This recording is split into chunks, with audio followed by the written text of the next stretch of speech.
Yeah, my name is Chris Hewitt. I'm an electrical engineer with SMS Engineering. And I've had an interest in sustainable buildings going back 25 years.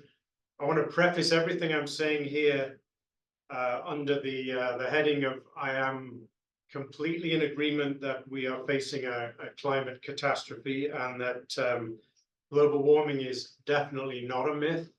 I'm going to present some things today that might suggest that we have some challenges, which I think we all know about, but the primary heading of my presentation is we're on track to decarbonize Manitoba with electricity alone. And I just wanted to tell a little bit of a story about how I got here. Before Christmas, I was thinking, maybe it's time to change my vehicle, and I thought maybe now's the time for an electric vehicle. So I borrowed one for a couple of days. I live out of town, so I recognize that maybe I'm not your typical EV driver. But I immediately started to notice some some limitations with the vehicle and range and that kind of thing. And as I was driving, I got thinking about the way our electrical system is going to react to the proliferation of electric vehicles, and then further how that might be impacted by our need to move off of fossil fuel for heating buildings. And I prepared around Christmas time a blog called Exploring the Complex Considerations Surrounding Electric Vehicles.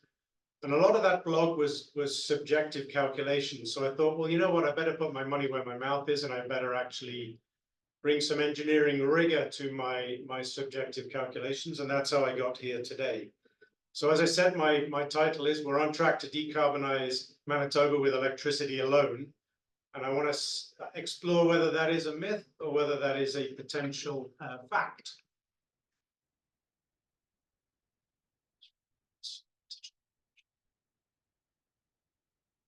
So historically, in Manitoba, our electrical system has probably been one of our greatest assets. We've usually, I think, safe to say, we've considered it to be an infinite source of energy.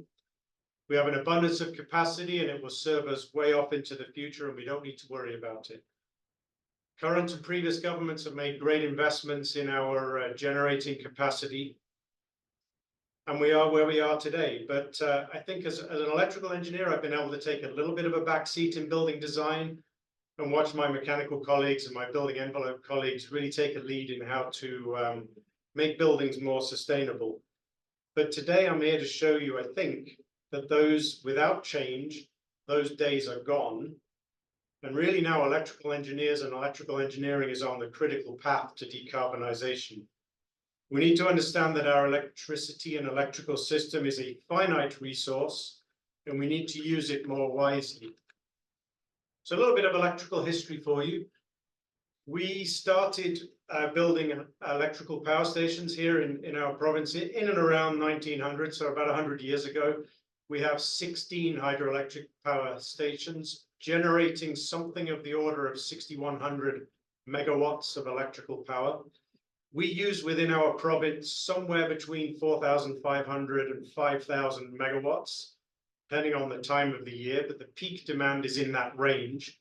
I think our record peak demand was in 2019, January 2019. In addition to the amount of power that we use, we also export about 1,600 megawatts. I'm only looking at winter exports because we are a winter-heavy province. Our winter demand is higher than our summer demand. And our peak demand, when you combine what we use as Manitobans and what we export, is around about 6,060 megawatts. So we're essentially operating at peak capacity.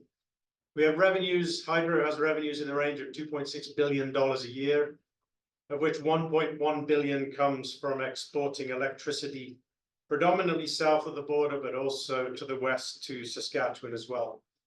Those exports are long-term contracts. I think the furthest one out expires in and around 2052, and then the one closest to expiring is around 2027. Remember that export number. I'm not an accountant, but something of the order of about 50% of our revenues comes from exports. When you look at Manitoba Hydro's website, they tell you that our rates would be around about 20% higher if we didn't export electricity. So there's clearly a reason why we export electricity. It has made great sense for us as Manitobans. We have reaped those rewards for decades, and we've enjoyed lower than market electrical energy rates as a result of, in part, those exports and as a result of the investments that current and past governments have made. Those days are coming to an end, though. We are a province that predominantly heats using natural gas. I'm an electrical engineer, but I will, through research here, we use something of the order of 72 million cubic meters of gas per year. That equates to an equivalent 7,000 gigawatt hours of electricity. Now, I can play around with these numbers. Any month from Sunday, I can play around with these numbers. But generally speaking, that equates to something between 7,000 and 8,000 megawatts of electrical demand. If we were to completely electrify our natural gas infrastructure. Now, we can't talk about electrification without talking about electric vehicles. I think in Manitoba, we're sort of standing at the bottom of the mountain, looking up the cliff face as it comes to electric vehicles. Each year, we have something like 44,000 new vehicles registered on our roads.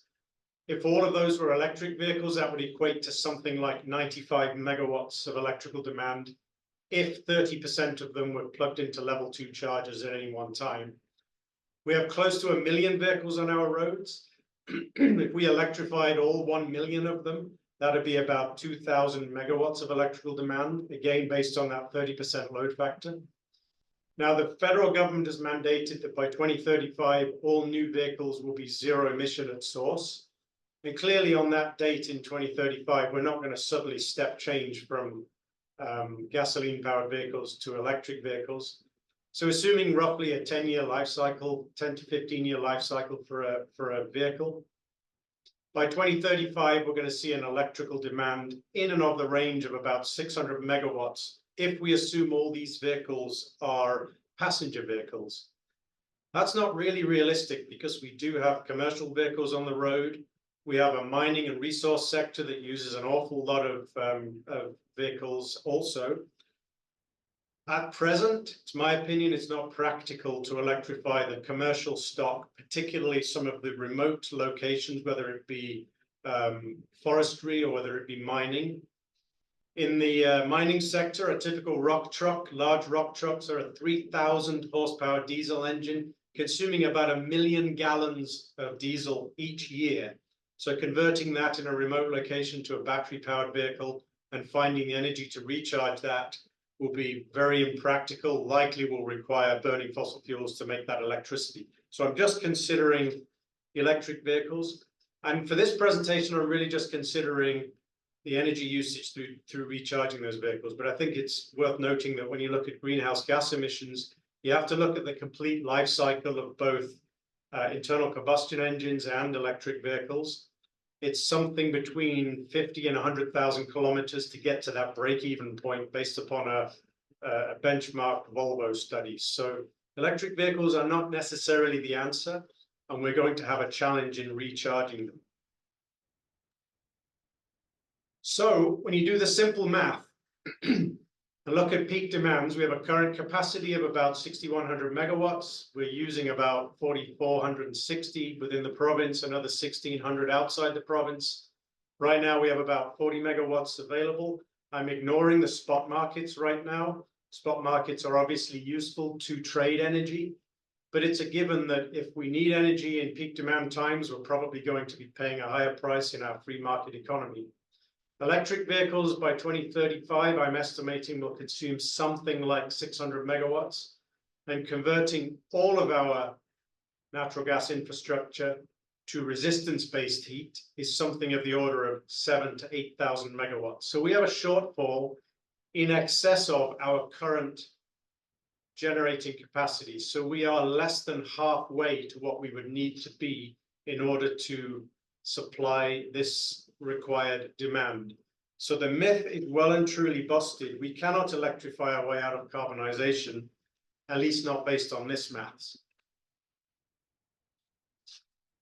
The usual solutions as well that I hear from people don't work either. So the usual solutions is, but that's okay. We'll divert our export capacity and we'll use it within the province. The problem is that's committed, contracted capacity, some of which goes out to 2052. They're a significant source of revenue. And sure, some of that revenue would be assisted if we were to consume that energy within our province.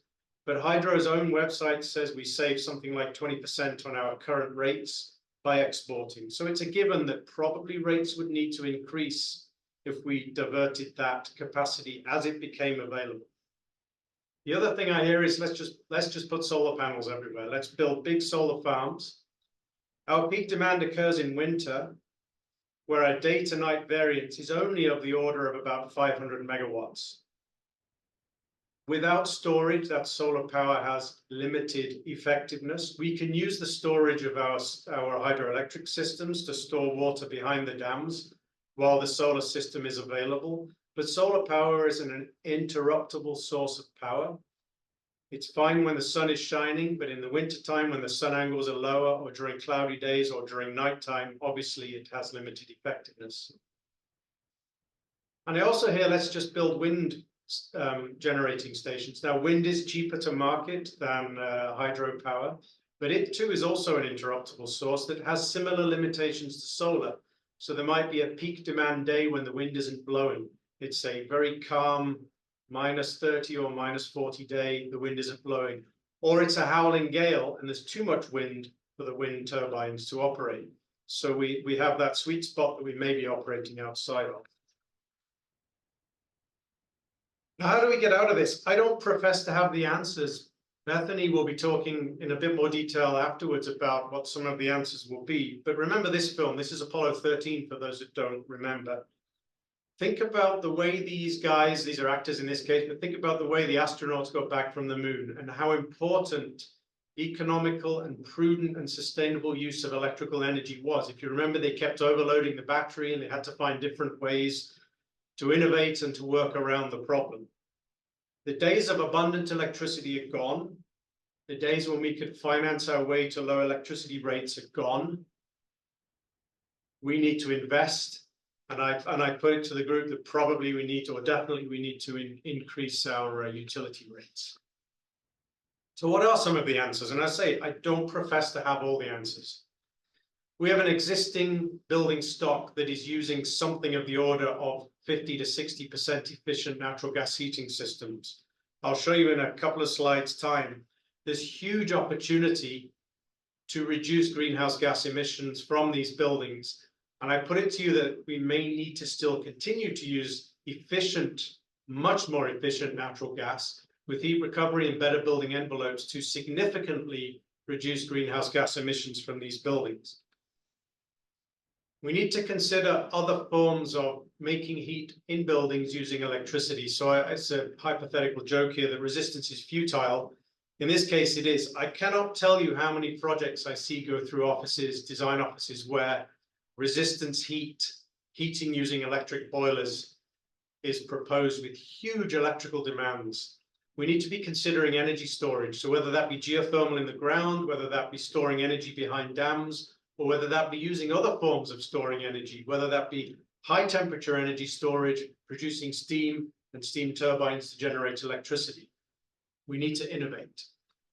We need to look at smart renewables, use solar and wind along with our abundance of hydroelectricity power generation that we have, using dams as storage when there is solar and wind energy available to supplement the electrical system. We need to think about smart metering. I hate this COVID term, but we need to flatten the curve, and smart metering is one way that we can do that, allowing the utility to make decisions about when certain electrical equipment is operating. And we need to invest.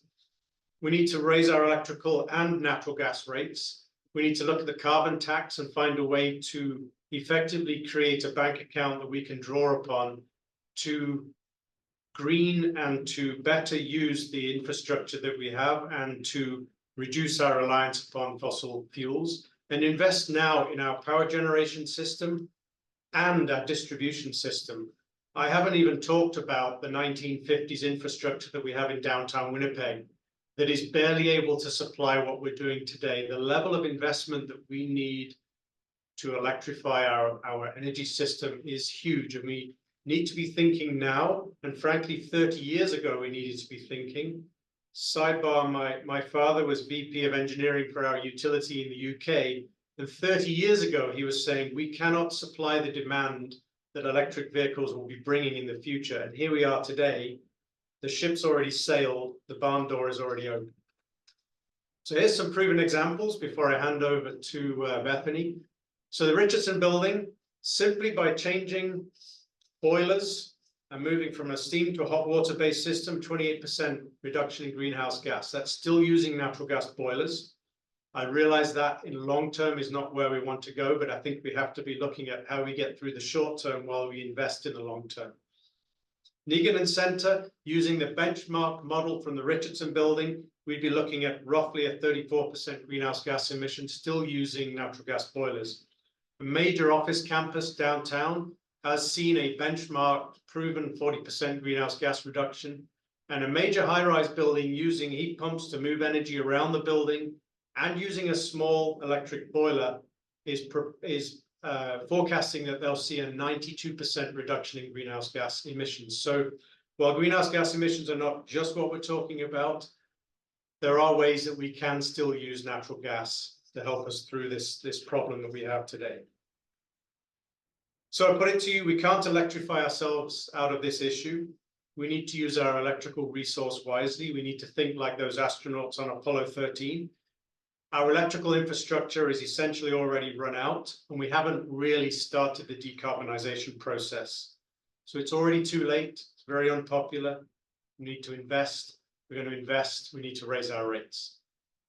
I'll hand over to Bethany. She has some of the answers. Thank you.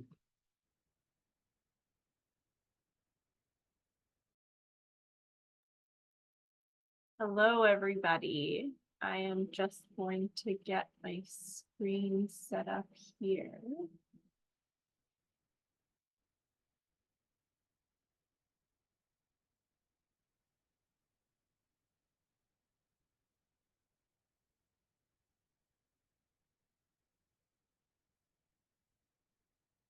Great.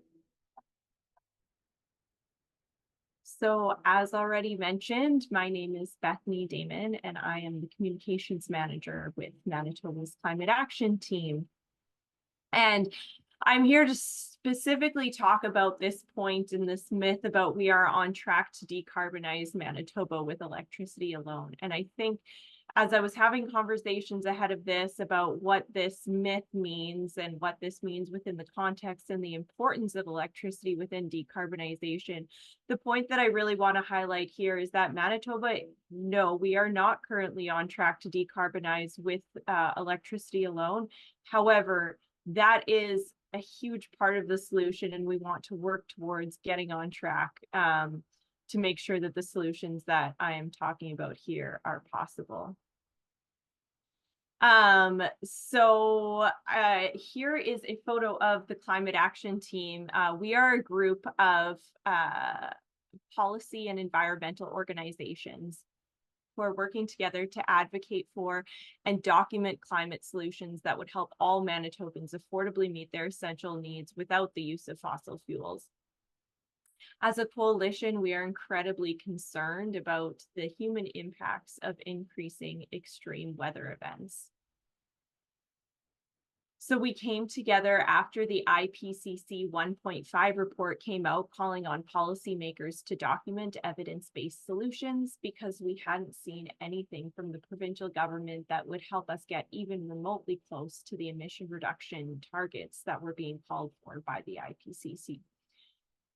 Which in this report, if you haven't heard of it before, essentially there are scientists from all around the world who have come together and documented the levels at which regions around the world need to reduce their emissions and ultimately get to net zero emissions by 2050 in order to prevent catastrophic extreme weather events and challenges associated with climate change.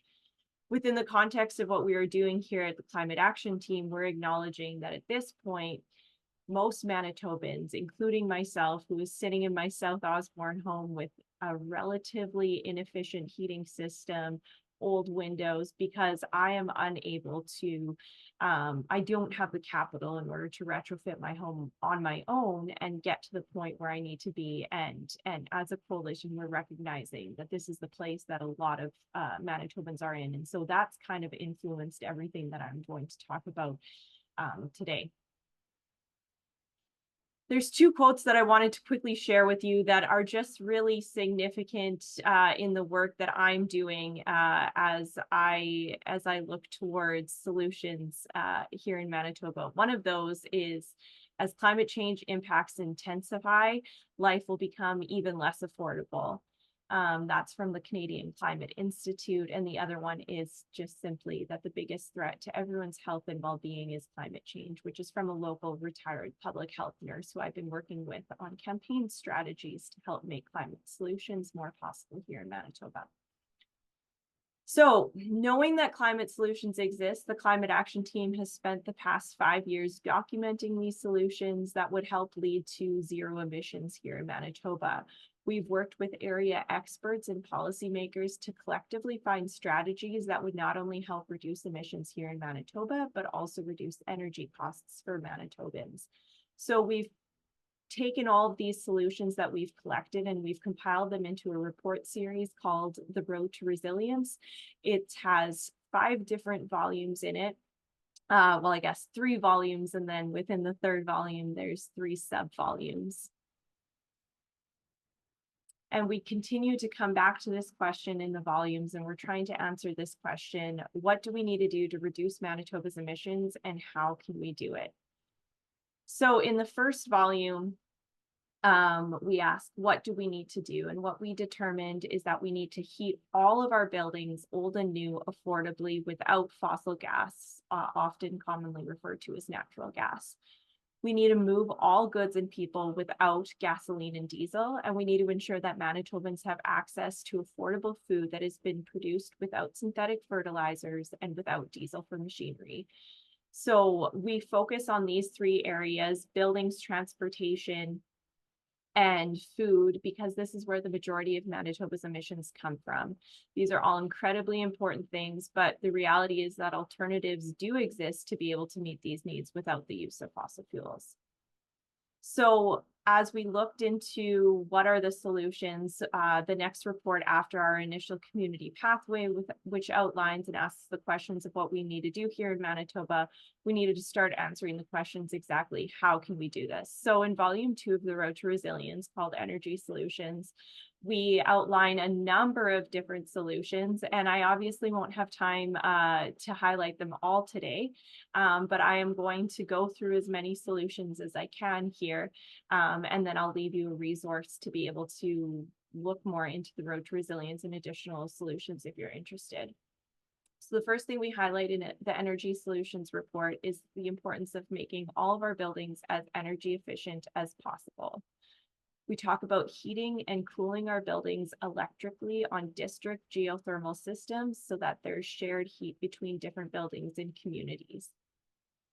We talk about the importance of reducing the need for vehicle transportation and making all vehicles electric. So adding on to the point that that Chris made, the reality is right now, we don't have infrastructure set up and systems are not in place for everything to be electric. So that's a huge piece of the puzzle, is being able to ensure that we have the electrical requirements here in Manitoba to make this possible. But of course, another big significant piece of this is reducing our reliance on vehicle transportation.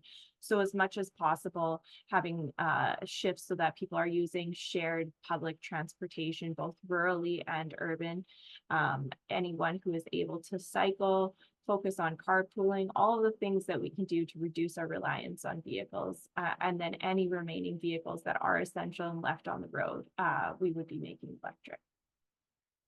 We also talk about the importance of increasing local electrical generation, primarily through wind power, and then developing thermal and electrical energy storage systems to ensure that at times of peak capacity, or at times when there isn't necessarily as much wind or potentially solar available, we have enough energy stored up so that demands are still able to be met. Following the release of the Energy Solutions Report, we started getting into a sub-series called the Policy Solutions Series. So volume 3.1 of the Road to Resilience series. There's lots of different layers to the series. So we have an outline of it on our website if you're interested. But the first volume in the Policy Solutions series talks about coordination and finance.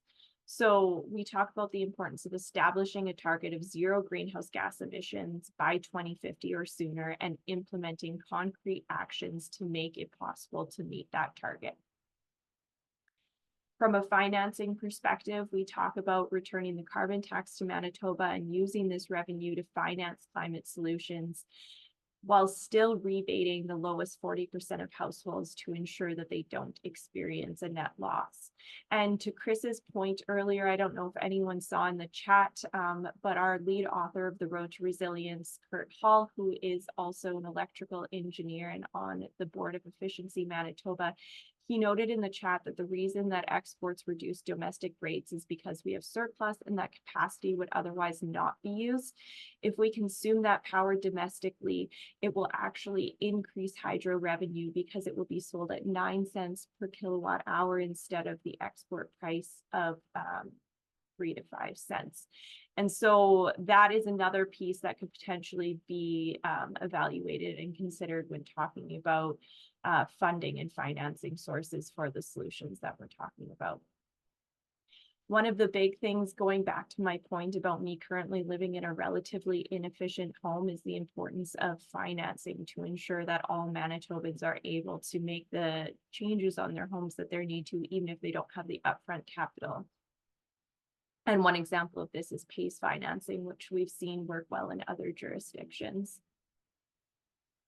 One of the other points that we recommend in the coordination and finance volume is updating Efficiency Manitoba's mandate to reduce Manitoba's greenhouse gas emissions through the efficient use of electricity, and then also creating a thermal energy services utility who would also maintain a district heating system.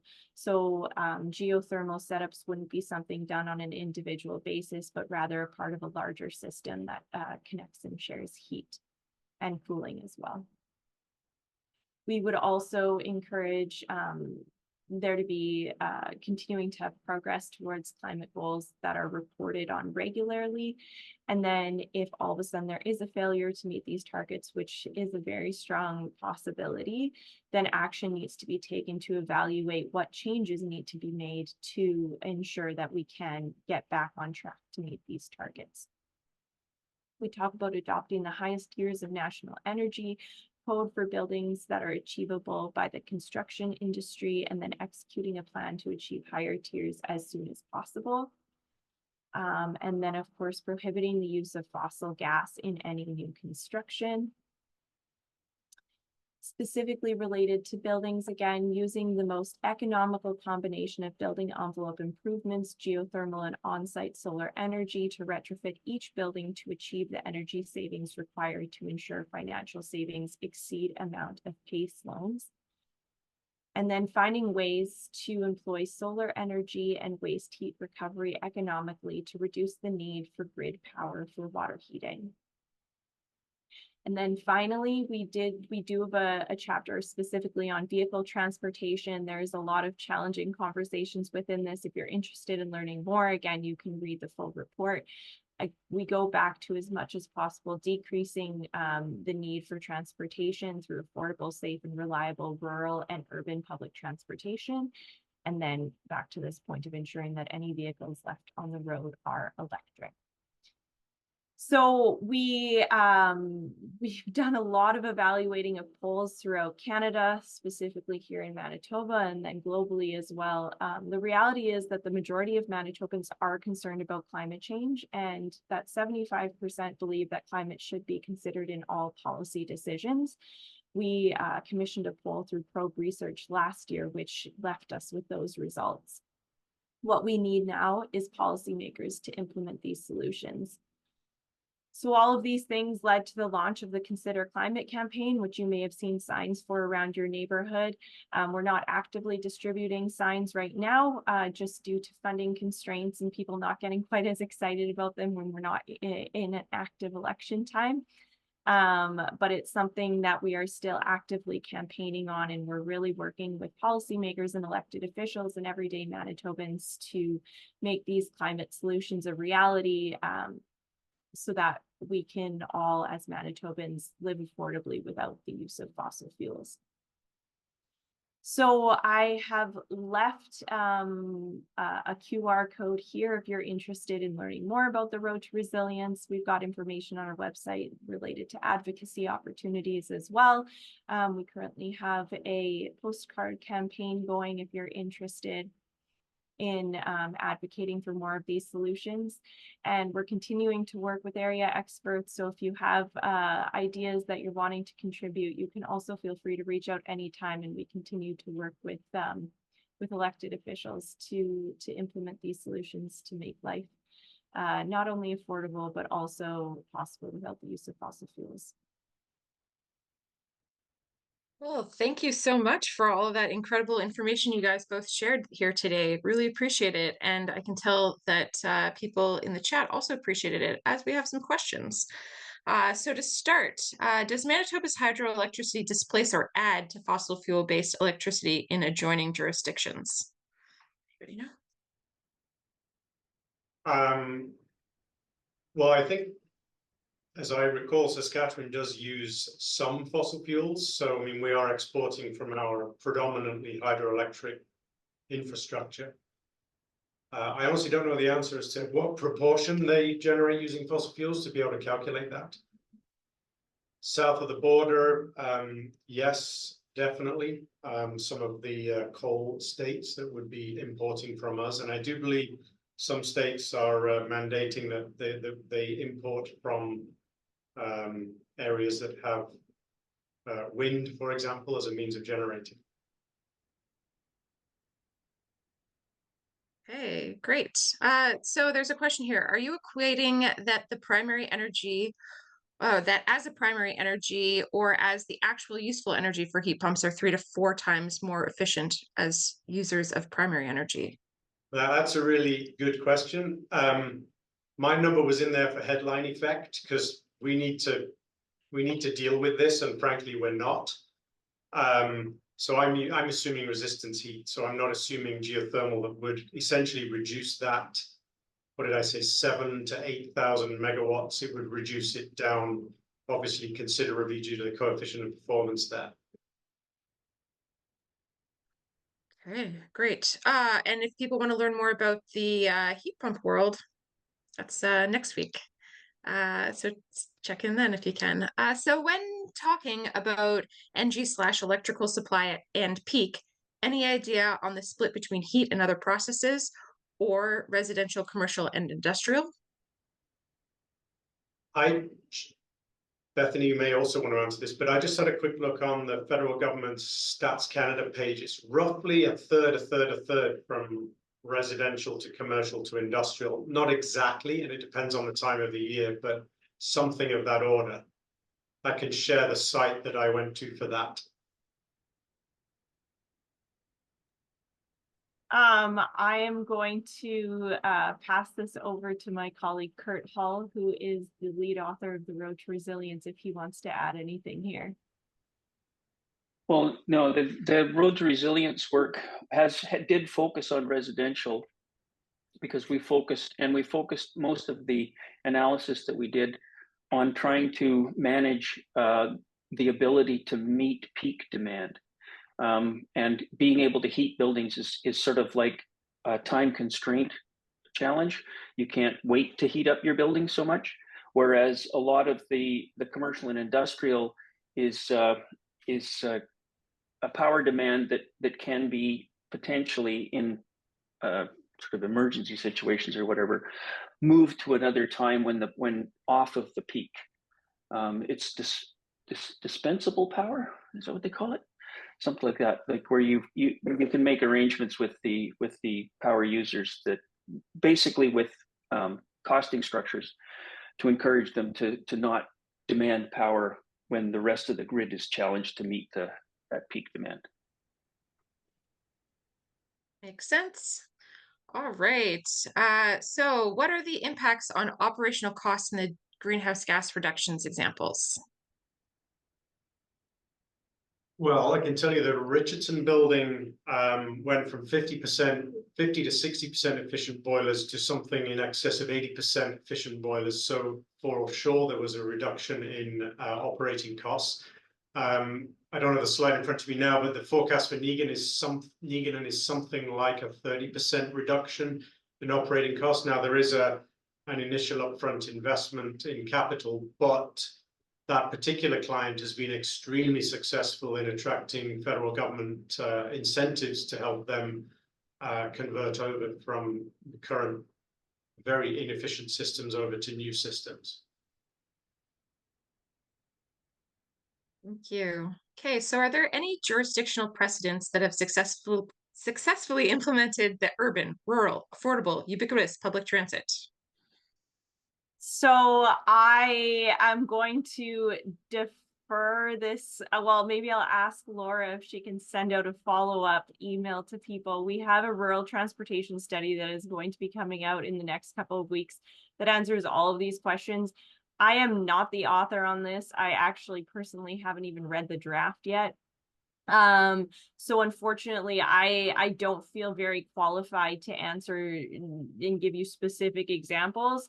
But I do know that our research lead on this has been evaluating a number of different regions where this has been successfully done, and it's absolutely possible to do. There is also a significant need. I was a part of a number of the consultations within rural communities here in Manitoba over the past couple of months, and there is a need for this. They have a number of solutions. It just comes down to funding. And so I hope that answers that question, but you can stay tuned and sign up for email updates on the Climate Action Team website. And as soon as that research study is out, then I'll have a little bit more information on that. Yeah, and we can drop that into the SBM newsletter when that comes out as well. So yeah, you'll get the information if you're paying attention. Follow on the socials. All right. So there's some good conversations happening in the chat. Just a question about why is spray insulation being featured?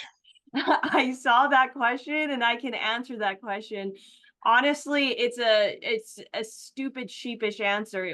I was working on this way too last minute, and I just took the literal first stock photo of insulation and plopped it into the presentation without critically thinking about it. I would not call myself an expert on deep energy retrofits, so this is a very good point to be highlighted for me. I do a lot of the communicating of these things, so this is very important, an important reminder for me that I need to think a little bit closer. But there was no thought put into that. It was just a matter of it was too late as to when I was inputting the photos into this presentation. That is incredibly relatable to me. Great answer. Okay, so there's a little bit of this coming out in the chat, but I just want to give everybody a space to talk about it a little bit more. But are you proposing district heating for single-family residential or primarily for multifamily? What we're proposing is ultimately every building in Manitoba. And so the reality is that we've got a lot of excess heat from a variety of different sources. One example that we've seen here in Manitoba is community centers with hockey rinks. They've got excess heat coming out. We can use that excess heat to be able to now heat our homes. So connecting entire district systems, whether that's homes, whether that's schools, whether that's community centers, whether that's hospitals, and being able to share that heat so that everything is as efficient as possible, which obviously is a massive undertaking. And so that's part of the solutions that we're working on proposing and advocating for in the Road to Resilience. And maybe if I can just add to that, the one building that I mentioned on my last slide that is expecting to see a 92% reduction in greenhouse gas emissions is a building with a lot of data infrastructure throughout its high rise. And so being able to take that, what is effectively waste heat in one room, and move it to another room that needs heat is one of the ways by which they are hoping to enjoy that gain. If you look at clients like Polo Park, for example, a substantial amount of that building is actually heated and cooled using heat pumps, and they do move energy around the building so that they take from people with excess heat and give to those that need the heat, instead of just sending it out through the rooftop equipment. And is there any examples of this level of district heating elsewhere in the world? So Kurt would be able to answer this a little bit better, but my understanding would be that this is what we have seen is it's been done on neighborhood levels, but we haven't necessarily seen it done on like a whole provincial level. Primarily because we don't have a utility in most places to be able to manage it. So someone who, and Chris looks like there's something he wants to add there. Before moving to Canada, I used to travel around Europe a lot. And so Stockholm uses a system that heats about 80% of the city using seawater. Moscow, although it's not a great system, they have a district heating system. They turn it on and off the same 2 days of the year, regardless of temperature, but it is a district-based system. If it happens to be cold when they turn it off, top up, but it does distribute energy throughout the city. And there are other Eastern European examples of that, I think, where in the older days when the government was the one that provided everything, that was the approach that they took and invested significantly in that infrastructure. But the Stockholm model is in use today. It's 80 to 90% of the heating and cooling demand is provided through that system. Laura, are you okay if I answer this question related to how would district heating affect mortgages? So the point, I think the point that has really resonated with me in trying to understand this concept is that we currently have a utility that manages hydro. And so we have people who are able to get financing for their natural gas furnaces through Manitoba Hydro. And that doesn't necessarily affect that doesn't affect your mortgage. This is just part of, I mean, yes and no. I guess there's examples where if you have a loan that's not necessarily paid off when you sell your house, you have to make the decision about what route to go there. But the infrastructure itself does not affect your mortgage. The natural gas infrastructure under your home does not affect your mortgage. It's the furnace in your home that would influence the value of your house in the same way that a ground source heat pump would be the infrastructure within your home. But the actual infrastructure underground, I don't know if Laura and or Kurt wants to add to that or clarify any of that. I think that was a good answer. And there's some of these things that like will have to be market tested to know for sure. Kurt, anything else? No, that's exactly, Bethany, you got it bang on. That the analysis we tried to do is to maintain the affordability of, like, rather than individual building owners spending $20,000 and maybe recouping that expense over the course of decades. We're talking about a utility taking it on, and then we pay it back on a monthly basis, but we pay a net no more than what we're paying now net than what we're paying for energy, because we're doing it more efficiently and combating climate change at the same time, but doing it in a way that is affordable. I think to build on what Kurt says as well, if you just consider electricity as energy, natural gas as energy, or hot water as energy, it's all the same thing. So how you get that energy and what you do with it, how it gets to your home, if you have an energy utility as opposed to an electrical and a natural gas utility, then it starts to open up those potential avenues to bring hot water into a home and consider it just like we do electricity.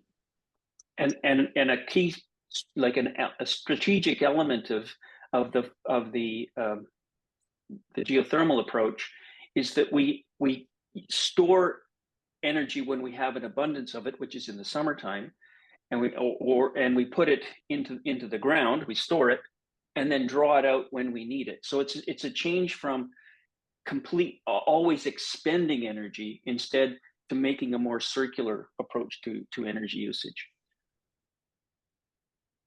Hey, well, this pretty much ends our time for this session, but I can see that there was some attention to one comment in the chat about the myth of the carbon tax and carbon pricing. Do either of you want to comment on that at all, just before we close it up? Because this is, in Manitoba, they're saying that, oh, we invested in green energy, so we should pass on the carbon tax. Any comments on that one? I would No, happily, no, go for it. I haven't seen the exact comment. So was it specifically related to,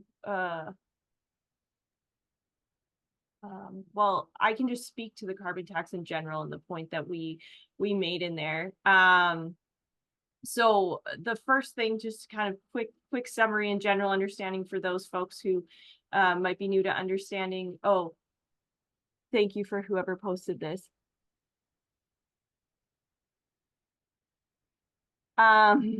Yes, this is a very good point. I want to definitely validate whoever originally commented this.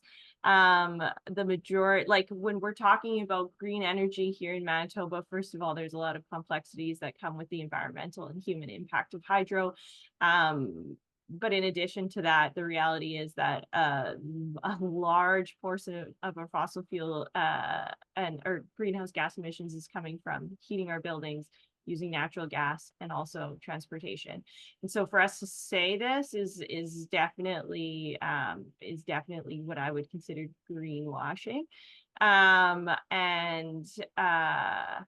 Manitoba is not doing super well as if we think about where we're at in emission reduction targets compared to other regions. Currently, Manitoba and Alberta are the only two provinces who have not decreased their emissions below 2005 levels, despite the federal government having targets that are 40% below 2005 levels by 2030, which would be 1.5 election year cycles away for our provincial government. And so what we are recommending within our solutions is that we would actually bring the carbon tax back home to Manitoba to be able to use the revenue here. Based on our understanding, the solutions that we've presented in the Road to Resilience would qualify for us getting off of the federal backstop program and being able to use this revenue here in Manitoba. But we as a climate action team are very open to any financing solutions that are feasible. We just feel like based on every economic argument that we have heard and analysis from other economists, this appears to be the most affordability minded, human minded solution. So I would happily talk about the carbon tax anytime with anyone, which is probably a weird thing to say. I think most people want to avoid it, but I'll leave it at that for now.